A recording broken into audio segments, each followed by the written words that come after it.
Bonjour à tous, merci messieurs les modérateurs. Je suis très heureux, vraiment très heureux, très honoré d'être avec vous aujourd'hui à Rabat.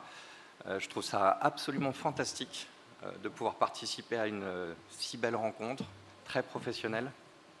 Avant de commencer ma présentation, je vais rebondir sur la magnifique présentation de ma consoeur, parce que je pense que le stress, l'anxiété, c'est un point fondamental. Moi, je vais vous parler un petit peu de technique, mais je pense qu'ici, on est tous pareils. On est d'abord à exercer un métier d'accueil. On accueille des gens. Et on accueille des gens qui sont dans une forme de souffrance. Et la douleur, elle prend 1000 formes. Alors, je vais vous faire juste une petite confidence. C'est que parler devant vous, c'est un peu stressant. Et je pense que tout le monde qui présente a toujours une forme de stress et de tract. Et apprendre à gérer son stress et sa douleur, ça commence dès le plus jeune âge. J'ai 2 petites filles, 9 ans et 12 ans. Et la plus petite, c'est une hypersensible. Elle est magnifique de sensibilité, c'est une petite fleur. Et elle a peur. Elle a plein de peurs qui la verrouillent. Et là, alors que je vous écoutais, que j'appréhendais de parler devant vous, je lui ai envoyé un petit SMS pour lui dire « Papa a peur aussi ». Mais il faut apprendre à le gérer, ça. On respire, on accueille, on identifie ces émotions. Et nous, on a les clés. Les patients qui sont dans un désarroi, quel que soit le contexte, ils n'ont pas ces clés. Voilà, je voulais juste faire une petite parenthèse parce que ça nous touche tous les jours. Et nous-mêmes, dans la chirurgie de la main, il n'est pas rare qu'un traumatisme de la main survienne parce qu'il y a quelque chose. Et si on est juste technicien à réparer un os, un tendon, qu'on fait l'impasse sur cette formidable dimension humaine, je pense qu'on rate une grande partie de la récupération, du bien-être, et tous autant qu'on est, on est des acteurs de alléger la souffrance, surtout dans des temps un peu troubles comme on les connaît actuellement. Il faut alléger la souffrance, tendre sa main à son prochain. Voilà. Merci pour votre présentation, elle était fantastique. Alors, je vais moi vous parler d'un projet qui nous tient à cœur. Je m'appelle Nicolas Gibert, je suis chirurgien de la main. Je viens de Lyon.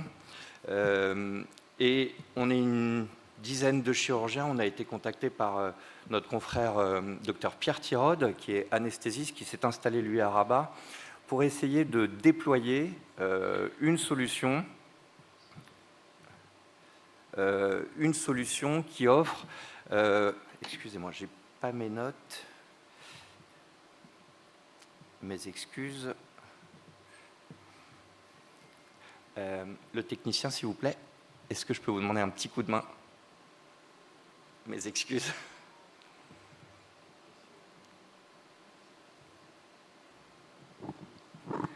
Désolé.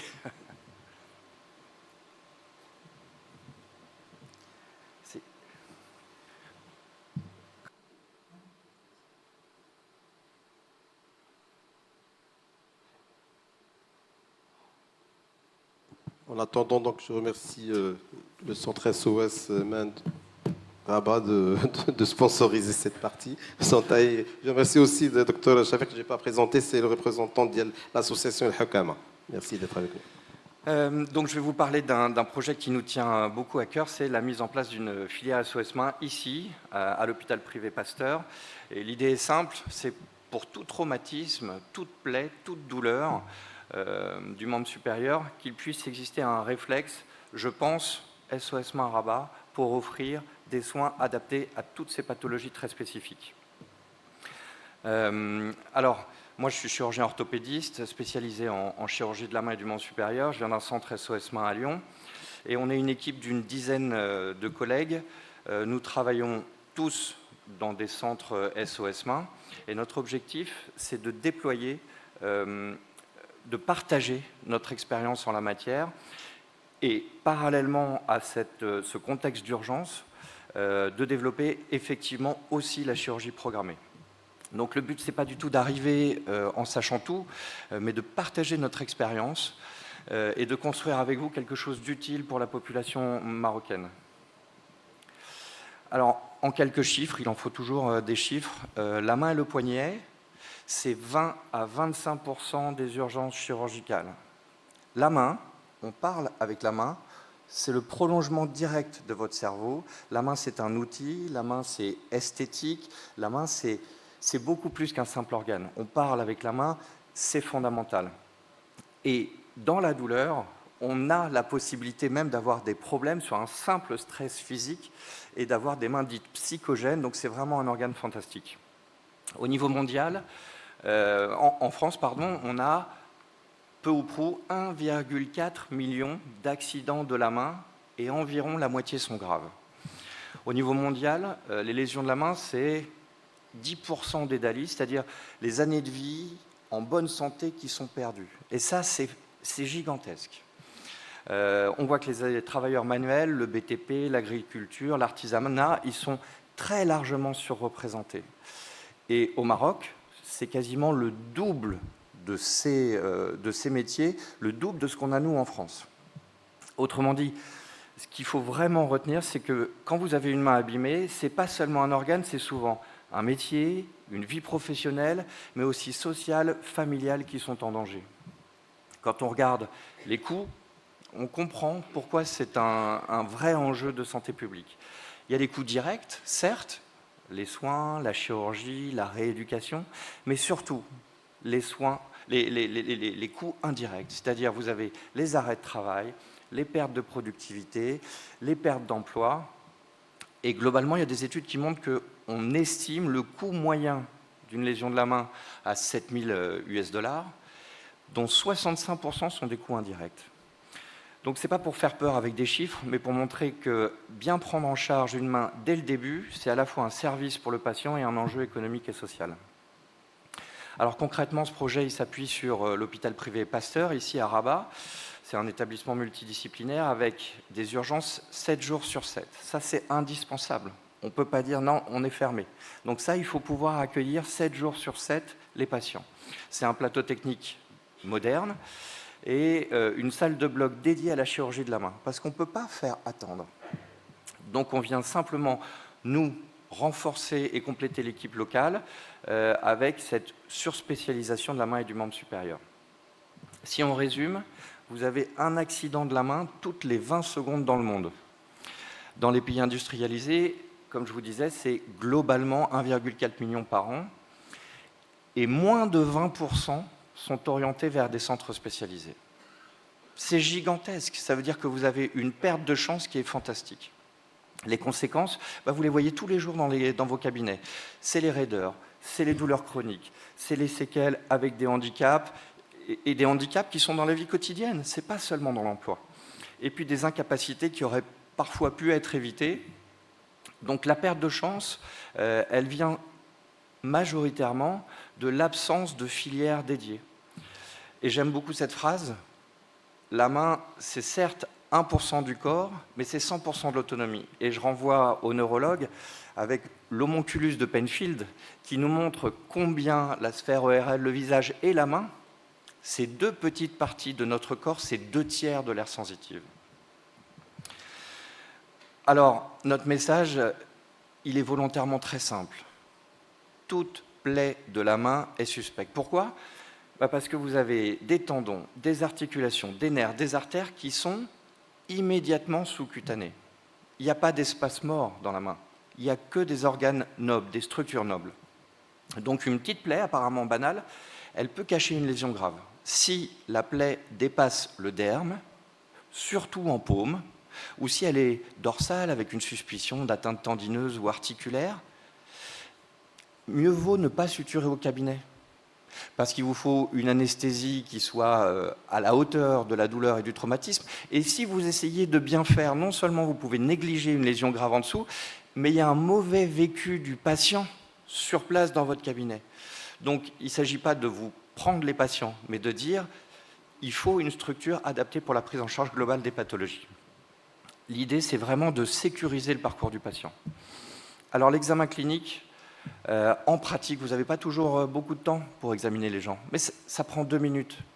Vous avez un triptyque fondamental, c'est la vascularisation, temps de recoloration pulpaire, qui doit être de l'ordre ou inférieur de 2 secondes, la sensibilité, alors les tests spécifiques, peu importe, mais savoir qu'il y a un nerf sur chaque côté de doigt et tester les 2 territoires, c'est important.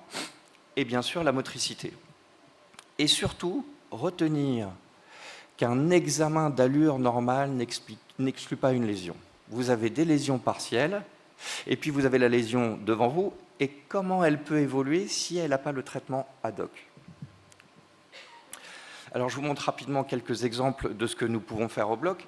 Des réparations de tendons qui répondent à un cahier des charges très spécifique, suivant que vous êtes sur un tendon fléchisseur ou un tendon extenseur. Un tendon extenseur, c'est une nappe tendineuse. C'est très fin, c'est fibreux. Ça ne se suture pas du tout de la même façon qu'un tendon fléchisseur, qui lui, au contraire, va avoir des exigences pour coulisser, pour avoir une course à l'intérieur de la gaine digitale qui est très spécifique.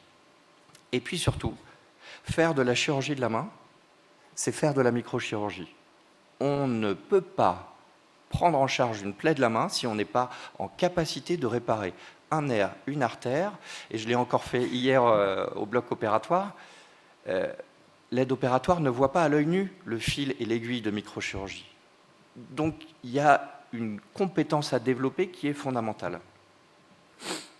Typiquement, une plaie comme celle-ci, alors c'est un peu rouge, mais vous avez une perte de substance complète de la pulpe du doigt. Qu'est-ce qu'on fait? On ne va pas raccourcir une troisième phalange. C'est inenvisageable. Mais il y a des solutions. Et ces solutions, elles consistent à savoir que grâce à l'anatomie, on va pouvoir aller prendre à la base du doigt un lambeau vascularisé à rétro sur l'arcade qui est au niveau de la deuxième phalange, et on va pouvoir recouvrir, reconstruire la pulpe et traiter aussi le site d'honneur, parce qu'il ne faut pas laisser une lésion là où on a pris. Évidemment, on doit penser à l'amputation digitale. Ça, c'est vraiment le cas par excellence, et ça, tous autant que vous êtes, au cabinet, il faut avoir vraiment, je veux dire, des bases simples, parce qu'un fragment amputé qui n'est pas bien conservé, on le met à la poubelle en arrivant au bloc opératoire. Donc, il y a des choses très simples, et c'est la règle des 3 sacs. C'est-à-dire qu'on ne met jamais directement le segment amputé au contact de la glace. On met un sac pour le fragment, un sac pour la glace, et les deux dans un 3e sac. Alors, je ne veux pas vous envoyer des images chocs, mais quand on a un fragment bien conservé, et ça c'est une jeune femme de 26 ans, son pouce, elle en a besoin, et elle en a besoin pour toute sa vie. Donc voilà ce qu'on peut faire avec de bonnes conditions de conservation du membre amputé, une patiente adressée très tôt et une prise en charge sur place, technique de qualité. Au-delà des urgences, nous développons aussi la chirurgie programmée, et ça vous connaissez, canaux carpiens, maladie de Dupuytren, doigts, ressaut, arthrose, toutes les pathologies du sportif. Et ce qu'on essaye de faire, c'est des techniques mini-invasives, sous anesthésie loco-régionale, en ambulatoire. Renvoyer le patient chez lui, et les personnes âgées seront bien mieux chez elles que dans une hospitalisation où on a des risques de glissement, de perte d'autonomie ou des choses comme ça. Et donc, là aussi, votre rôle, il est clé, c'est identifier les patients, expliquer simplement ce qui est possible et orienter au bon moment. Alors, quelques exemples de chirurgie réelle, là, au SOS Main de Rabat. Ce patient que j'ai reçu, il avait une brûlure de toute la face dorsale de l'avant-bras qui traînait depuis des semaines. Qu'est-ce qu'on propose à ce monsieur? Eh bien, on avise. Aviser, c'est se dire comment je fais pour lui conserver les tendons, les muscles et son avant-bras. Eh bien, c'est improvisé parfois. Donc, si on n'a pas de pansement aspiratif sur place, je suis allé laver les éponges de lavage chirurgical, j'ai enlevé tout le savon, j'ai constitué moi-même avec un tégaderme, un pansement aspiratif, et puis j'ai mis en bourgeonnement.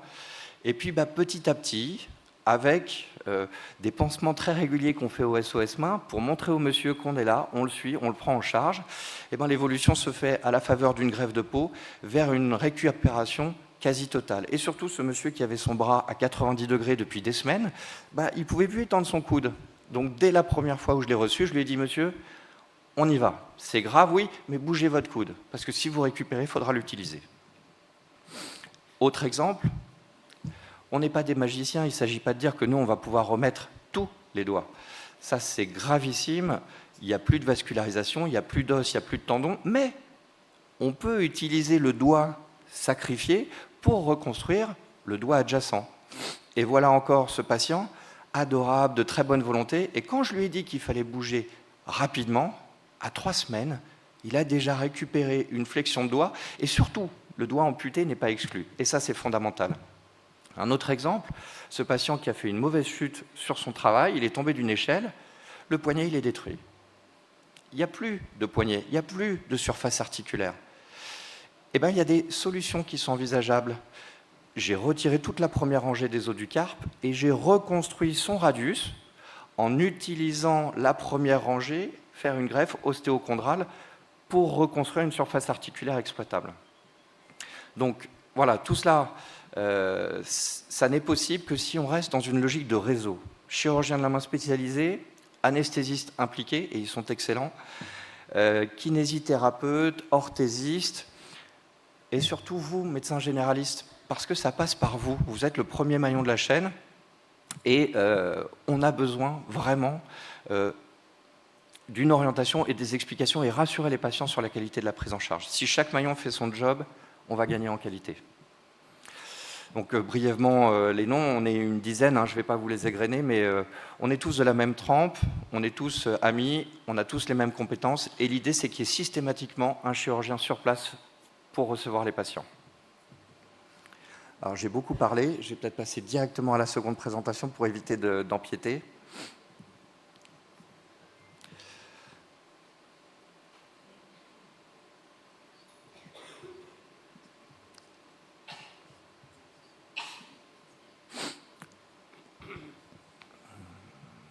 Donc, on va maintenant passer à un sujet que vous voyez, vous, tous les jours en consultation, l'arthrose de la main, du poignet, et ce qu'on peut proposer en chirurgie. Là, l'objectif, ce n'est pas de faire un cours d'orthopédie, mais c'est vous donner des repères simples et de savoir à quel moment on pense à la chirurgie et comment on peut l'expliquer aux patients. Globalement, les objectifs, orienter, comprendre et retenir. L'arthrose de la main, c'est extrêmement fréquent, très souvent banalisé, mais il ne faut pas dire « c'est rien, c'est l'âge et on ne peut rien faire ». Parce que les patients, souvent, ils arrivent un peu tard chez nous, alors qu'on a parfois des solutions assez simples pour les prendre en charge un petit peu plus tôt. Donc, douleur, raideur, déformation, ça a un impact énorme sur l'autonomie et sur la qualité de vie. Donc, savoir quand nous adresser à un patient et comment lui présenter ce qu'on peut faire, ça, c'est très important. Pourquoi la chirurgie à vous, à des généralistes, parce que c'est la douleur. Et je reviens encore une fois sur la très belle présentation de ma consoeur. C'est la douleur, le maître mot. Être raide, ce n'est pas un problème. On s'adapte quand on est raide. Mais si on est douloureux, même avec des mobilités, on ne peut pas utiliser son membre. Alors, il y a j'aime bien le terme de QALYs, utilisé par les anglo-saxons, qui sont les années de vie ajustées sur la qualité de vie. C'est pas savoir combien de temps il me reste à vivre encore qui est important. C'est combien de temps je vais vivre dans de bonnes conditions et heureux. Et ça, c'est fondamental. Donc, ce n'est pas l'âge qui doit être une barrière. C'est les ambitions, c'est le contexte, c'est le patient. C'est à la fois ses besoins et ses envies. Alors, pour résumer en 3 verbes, votre rôle, identifier, expliquer et orienter. Donc, les patients douloureux, malgré un traitement médical bien conduit, parce qu'il ne faut pas opposer traitement médical et chirurgie, ils sont complémentaires, c'est les maillons d'une chaîne, et reconnaître les douleurs typiques à la main et au poignet, notamment les doigts longs, la base du pouce et le poignet. Expliquer 2 termes très simples. En chirurgie, dans l'arthrose, on a soit l'arthrodèse, c'est le blocage, c'est simple, radical, efficace et définitif, au prix d'une raideur. Et puis après, on a les prothèses, plus ambitieuses, mais les progrès sont fantastiques et aujourd'hui on a vraiment des possibilités de vraiment bien soulager les patients. L'arthrodèse, on va dire, c'est surtout pour des petites articulations très arthrosiques, douloureuses. On va certes sacrifier le mouvement, mais on gagne une articulation stable et indolore, et là on s'adapte. Ça, c'est plus un problème. Et ça, il faut l'expliquer aux patients. Perdre de la mobilité, mais gagner du confort et de la qualité de vie et l'usage de sa main. La prothèse, elle, si on peut, yallah, avec plaisir. Mais il y a une place pour tout et pour toutes les pathologies. Donc ce qu'il faut essayer de retenir, c'est quels étages, qu'est-ce qu'on peut faire et qu'est-ce qui est bon pour le patient qui est devant moi. Alors le premier groupe, donc les arthrodèses, ici la priorité c'est la stabilité, par exemple les interphalangiennes des doigts longs, très classiques, et volontiers invalidantes dans le quotidien, sur la pince, sur les petits gestes du quotidien, pour se boutonner, pour mettre une fermeture éclair, pour écrire. Donc c'est l'arthrose des dernières phalanges, douloureuse, souvent déformante. L'arthrodèse, ça donne de très bons résultats, notamment sur l'index et le troisième doigt, qui sont des doigts de la pince fine, large. On essaiera plus volontiers sur les quatrième et cinquième doigts de conserver du mouvement, mais ça marche très bien. L'interphalangienne et la métacarpophalangienne du pouce, pareil. Ce que vous voulez, c'est un pouce opposable. Vous voulez pouvoir saisir sans avoir mal. Alors ça paraît bizarre de dire qu'on bloque une articulation, mais si c'est pour gagner de la fonction, c'est fantastique. On a un cas un peu à part, c'est l'index. Parce que l'index, on l'utilise notamment latéralement. Et donc latéralement, ça veut dire qu'à l'heure actuelle, on n'a pas de prothèse qui résiste à toutes les contraintes latérales qu'on peut lui imposer. Donc l'index, on va volontiers non seulement proposer des arthrodèses sur l'interphalangienne distale, mais volontiers aussi sur l'interphalangienne proximale. Oui, pardon, je n'ai pas fait passer les photos, mais voilà un peu ce qu'on peut faire en termes d'ostéosynthèse et en termes de blocage. Les prothèses, maintenant, le deuxième groupe, là, c'est plus ambitieux, c'est préserver le mouvement. Pour les doigts longs, exception faite de l'index, on a de très bonnes solutions de prothèses pour les interphalangiennes proximales et pour les métacarpophalangiennes. Je vous entendais parler tout à l'heure de la polyarthrite rhumatoïde et de toutes ces pathologies inflammatoires chroniques. Elles nous ont permis de comprendre et d'avancer. Seul problème, c'est que souvent, les lésions ligamentaires chroniques font que, voilà, on peut être confronté à des problèmes de stabilité.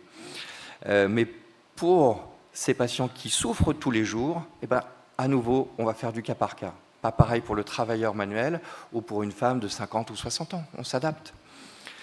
Et alors surtout, s'il y a un point qui me paraît important, c'est la trapézométacarpienne. La base du pouce, aujourd'hui, on a une solution.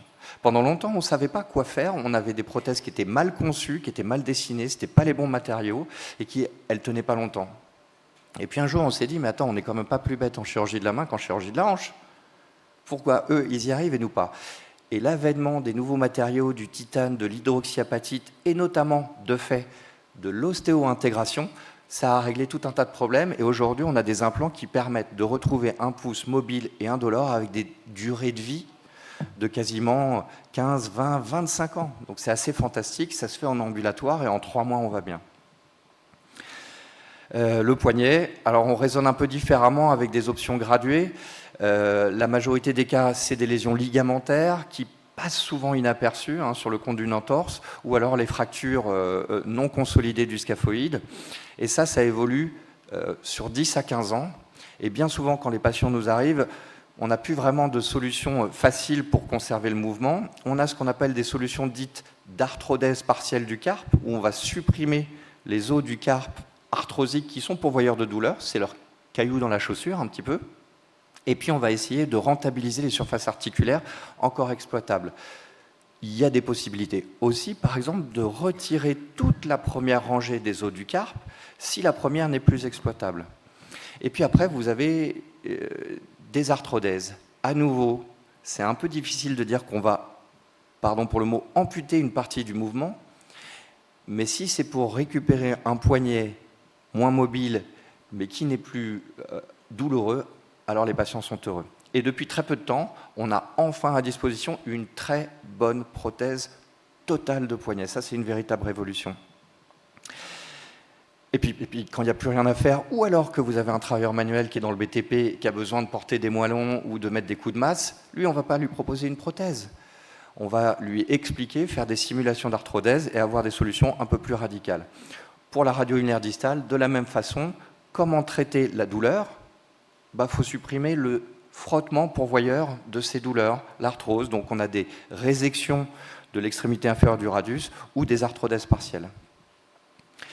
Voilà, j'aimerais vous montrer quelques cas cliniques. Donc je vais passer la dernière diapo parce que sinon j'aurais pas l'occasion de vous montrer. Donc là, par exemple, cette femme de 65 ans qui était complètement raide de son quatrième doigt. Elle était raide et douloureuse. On remplace l'articulation interphalangienne par un implant en silicone. Je l'ai opéré du canal carpien et de son 4e doigt qui ne pliait plus. Et voyez là, à 3 semaines, récupération complète de l'extension et de la flexion. Alors je ne vais pas vous mentir, ça peut ne pas durer dans le temps. Mais cette patiente, elle était tellement contente. Remettre des bagues, se servir de sa main, c'était fantastique. Ici, une arthroplastie trapézométacarpienne, c'est-à-dire une prothèse totale trapézométacarpienne dans une rhizarthrose. Et le cas est particulier parce que cette patiente avait eu un cancer du sein avec un curage axillaire. On lui a dit, depuis qu'elle a été opérée, qu'il ne fallait surtout pas mettre de garrot, pas de chirurgie au niveau du membre supérieur. Et grâce à nos anesthésistes, c'est une chirurgie qu'on a pu réaliser sous anesthésie purement locale. C'est-à-dire que vous allez voir dans la vidéo, elle bouge sa main sur la table d'intervention. Et là, je viens de poser l'implant. Il n'y a pas de saignement grâce à l'utilisation de vasoconstricteurs intra-articulaires. On peut régler complètement les pièces et faire le testing en live, en actif de sa prothèse. Pareil, c'est une patiente qui pensait être, qui se résignait à avoir mal au pouce toute sa vie du côté du curage axillaire. Ben voilà, elle a vraiment récupéré des mobilités fantastiques et un usage indolore de son pouce. Et enfin, parce que je veux vous montrer quand même ce qu'on peut faire aujourd'hui avec ces prothèses totales de poignet, en pratique, ça consiste à retirer l'intégralité de la première rangée du carpe qui est bien souvent inutilisable et pourvoyeuse de douleur. Et ce qu'on va faire, c'est utiliser un implant qui est en titane, recouvert d'hydroxyapatite, et qu'on va introduire dans le carpe et le métacarpe avec une tige qui descend vers les doigts, une tige qui monte dans le radius. Et ce qui a révolutionné le concept, c'est d'avoir une fusion de l'implant dans l'os. Parce que les contraintes biomécaniques d'un poignet, elles sont fantastiques. Et avant, les prothèses qu'on avait, elles étaient souvent vissées, et les micro-mouvements que vous aviez, eh ben, ils bouffaient l'os, en quelque sorte.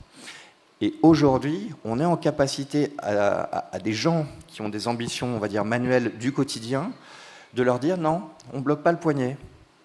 On a ça à vous proposer, et regardez un petit peu les mobilités péropératoires sur la scopie. Ça, c'est encore il y a quelque temps quelque chose qui n'était pas envisageable. Voilà. Pardon pour avoir été un peu long. Donc, message final.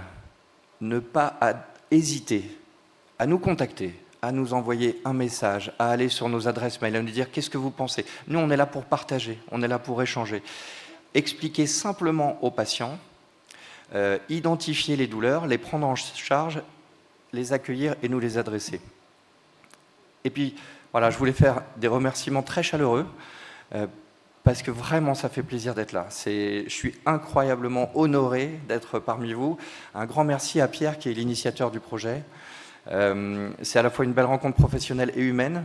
Il est sur place, il est à votre disposition. Le docteur Pierre, il est toujours là pour répondre à vos questions. Et un grand merci pour toute l'énergie qu'il déploie. Merci au docteur Amar qui nous donne l'opportunité de développer notre activité à l'hôpital privé Pasteur. Et un grand merci non seulement à la Forska, à la FMO et au docteur Sirbou, parce que... Merci.